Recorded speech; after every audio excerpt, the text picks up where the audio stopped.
দর্শক, এই মুহূর্তে আপনারা দেখতে পাচ্ছেন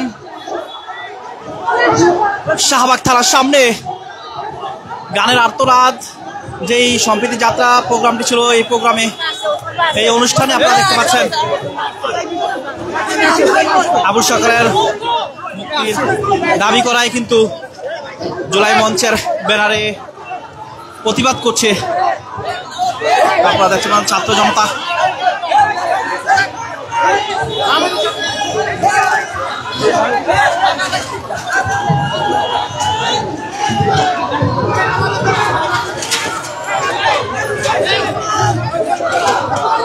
আপনারা দেখতে পাচ্ছেন সম্প্রীতি যাত্রা যেই অনুষ্ঠানটি চলছে, এই অনুষ্ঠানে জুলাই মঞ্চের যারা রয়েছেন তারা বাধা দিয়েছেন।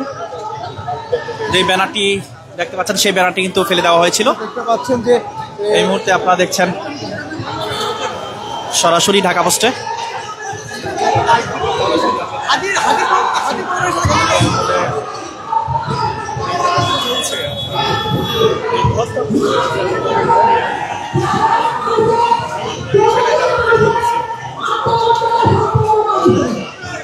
এই ব্যানারটি ফেলে দেওয়া হয়েছিল, আবার উঠানো হয়েছে।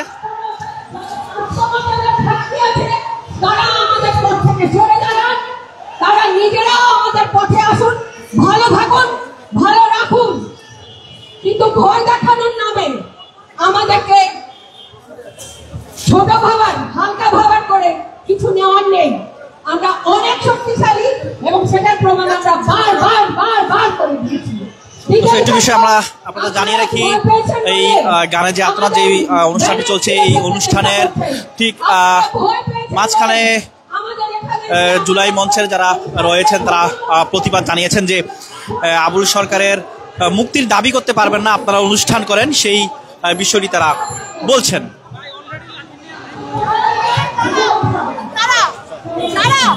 বাংলাদেশকে নিরাপত্তাহীনতায় ভুগিয়ে এইটা প্রমাণ করতে চায় যে আসলে আওয়ামী লীগ ছাড়া কাউকে বাঁচানোর কেউ নেই, মাইনরিটিদেরকে বাঁচানোর কেউ নেই।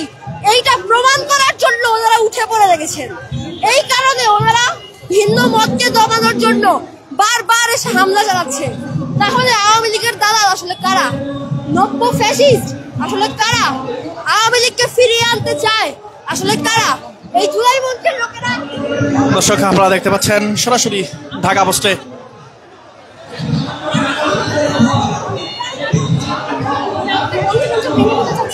আমরা যখন প্রতিহত করতে চাই তারা আমাদের উপর হামলা করছে, তারা আমাদের সবার গায়ে হাত দিচ্ছে। তো এই যে শান্তিপূর্ণ একটা প্রোগ্রাম আমাদেরকে তারা করতে দিচ্ছে না, এটা কি একটা গণতান্ত্রিক দেশের মানে ছবি হইতে পারে? আমরা তো তাদের প্রোগ্রামে যাই নাই, আমরা তো পারতাম চাইতে, আমরা তো চাই নাই, আমাদের দরকার নেই, কারণ এটা একটা গণতান্ত্রিক স্বাধীন দেশ, সবার স্বাধীনভাবে প্রোগ্রাম করার একটা অধিকার আছে, আমাদের আছে, তাদেরও আছে। আমরা তো তাদের প্রোগ্রামে যাই নাই, তারা কেন আমাদের প্রোগ্রামে এসে কোনো সংগঠন না। আমরা এখানে সম্প্রীতি যাত্রার ব্যানারে সব সচেতন নাগরিক, সংস্কৃতি কর্মী যারা বাউল সরকারের মুক্তি চায় তারা এখানে একত্রিত হয়েছে এবং আমরা এখানে একটা শান্তিপূর্ণ সমাবেশ করতেছিলাম। শান্তিপূর্ণ একটা প্রোগ্রাম, এখানে কিছু বক্তব্য প্রদান করা হবে, একটা মশাল মিছিল হবে, একটু গান হবে, এতটুকুই। আমরা তো তাদের প্রোগ্রামে যাই না, তারা আমাদের প্রোগ্রামে সেখানে হামলা করবে। তারা খুলনায় হামলা করছে, তারা ঠাকুরগাঁয়ে হামলা করছে, বাউলের মুক্তির দাবিতে যেখানে দাঁড়ানো হচ্ছে সেখানে হামলা করতেছে। এত স্পর্ধা তাদেরকে কে দিচ্ছে? প্রশাসন দিচ্ছে। প্রশাসন তাদেরকে এত স্পর্ধা কিভাবে দেয়? একটা গণতান্ত্রিক রাষ্ট্রে এইসব স্পর্ধা তারা কিভাবে পায়? অন্য একটা গোষ্ঠীর উপরে সে হামলা করার স্পর্ধা তাদেরকে কে দিচ্ছে? আমাদের প্রেস সচিবের একটা ফেসবুক পোস্ট দেখলাম, সে বলছে যে যারা বাউলদের উপরে হামলা করছে তাদেরকে নাকি। দর্শক, আপনারা দেখতে পাচ্ছেন দুই পক্ষে কিন্তু ধস্তাধস্তি হয়েছে জুলাই মঞ্চ এবং সম্প্রীতি যাত্রা যেই অনুষ্ঠানটি চলছে, এখানে যারা রয়েছেন তাদের সঙ্গে কিন্তু বাক বিতণ্ডা সহ ধস্তাধস্তি হয়েছে।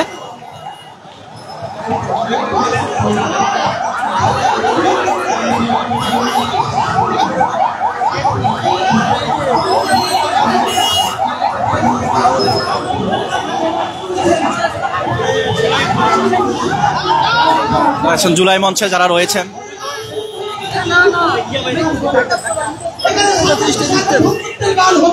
দেখছেন সরাসরি ঢাকা পোস্টে জুলাই মঞ্চে যারা রয়েছেন তারা প্রতিবাদ করছেন। ওইখানে কিসের ভাই? ওইখানে কেউ ব্যাট দিবে না, ওইখানে কিসের বন্ধ করো। দিল্লি না ঢাকা, ভাই ভাই একটু বলেন যে আপনাদের দাবিটা কি? আপনাদের দাবিটা কি ছিল? আমাদের দাবিটা ছিল যে বাউলদের নিয়ে আমাদের কোনো সমস্যা নাই, কিন্তু বাউল আবুল যে কথা বলছে আমরা এটা তীব্র বিপক্ষে। আমরা তাকে বলেছি যে এটা করা যাবে না, আপনার বাউল আবুলের বিচার করতে হবে, কারণ বাংলাদেশ ধর্মীয় মূল্যবোধের দেশ। বাংলাদেশ মানে আমাদের জাতীয় একটা মূল্যবোধ আছে, এই মূল্যবোধের বিরুদ্ধে যাওয়া যাবে না। অবশ্যই ধর্মীয় অনুভূতিতে আঘাত করলে সার বিচার হইতে হবে। তাহলে আবুলের যে মুক্তি চাচ্ছে, এই মুক্তিটা কেন তারা চায়? তারা প্রোগ্রাম করুক, সমস্যা নাই, তারা গান বাদ্য করুক, তাদের গান আমরা সহ শুনবো, কোনো সমস্যা নাই, তাদের গান আমরাও শুনবো, আমরাও পার্টিসিপেট করবো। বাউলদের বিরুদ্ধে অবশ্যই বাউল অনুষ্ঠান করবে, আমরা তার পক্ষে, কিন্তু অনুষ্ঠানের আড়ালে তারা দিল্লির প্রেসক্রিপশন বাস্তবায়ন করছে, তারা আবুলের মুক্তি চাচ্ছে। আবুলের মুক্তি না আছে, তারা সব ধরনের প্রোগ্রাম করুক, আমাদের কোনো সমস্যা নাই। আবুলের বিচার হোক, বিচার হওয়ার পরে তারা মুক্তি চাইলে চাক, সে যদি নির্দোষ প্রমাণিত হয় সে মুক্তি পাবে। কিন্তু তারা যে ন্যারেটিভ তৈরি করতেছে বাংলাদেশে, এই ন্যারেটিভ বাংলাদেশের বিপক্ষে, আমরা সেটার প্রতিবাদ জানাতে গিয়েছি। আমরা তাদেরকে বলেছি আপনারা প্রোগ্রাম করেন, সমস্যা নাই, কিন্তু আবুলের যে মুক্তির দাবি আপনারা করছেন ব্যানারে, এটুকু আপনারা কেটে দেন।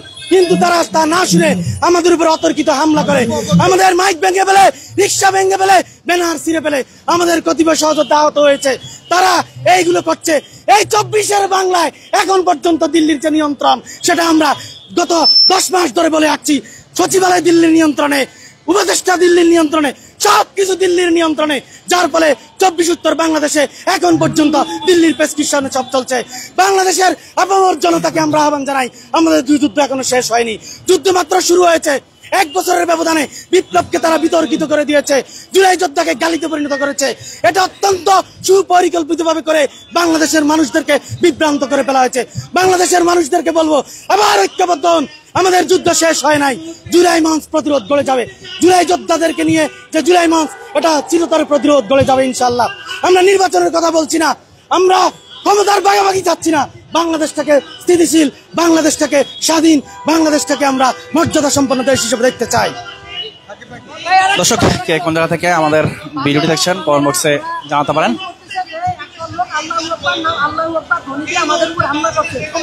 এরকম কোনো কিছুই হয় না। এইখান থেকে ভাই গেছিল যে দিল্লি না ঢাকা, দিল্লি না ঢাকা এই স্লোগান নিয়ে। এরপরে ওইখানে যাওয়ার পর ওরা মুখোমুখি, ওরা আরো হয়ে আসছে।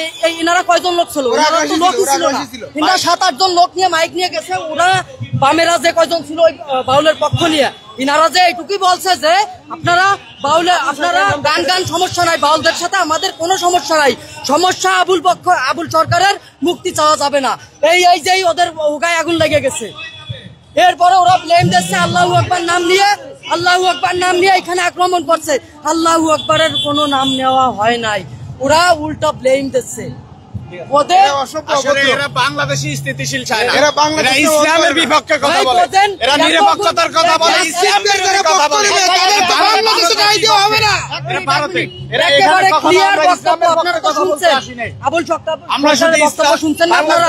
আবুল সরকারের স্পষ্ট বক্তব্যের পক্ষে এরা অবস্থান নেছে, তাহলে এদের তো মাইরে না চাইলে উচিত, সাঙ্গুয়া মাহুয়া ব্যাংকে ফেলা উচিত।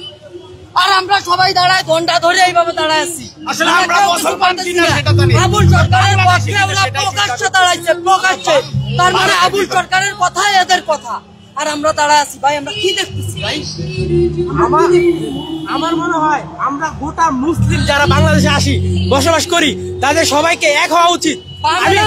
আমি বুঝি না এখনো মুসলমান কিভাবে বসে থাকে। তারা আবুল সরকার যে কিনা মুসলিমদের আল্লাহ তাআলাকে কটূক্তি করে, তো একজন মুসলিম কিভাবে এই জিনিসটা সহ্য করে? তারা আবুল সরকারকে নিয়ে মানে আল্লাহ তাআলাকে নিয়ে কটূক্তি করার পরে এভাবে প্রকাশ্যে গান বাজনা করুক, সমস্যা নাই। তারা আবুল সরকারের নাম উল্লেখ করছে, তারপরে তার মুক্তিতে কিভাবে তারা দাবি করে আমি এটা বুঝি না। তাদেরও তো ধর্ম আছে না? তো তাদের ধর্ম যদি কাউকে ইন্ডিকেট, মানে তাদের ধর্মের কাউকে যারা ভগবান মানে বা শ্রীকৃষ্ণ হ্যান ত্যান। দর্শক সর্বশেষ সংবাদ সরাসরি জানতে ঢাকা পোস্টের সঙ্গে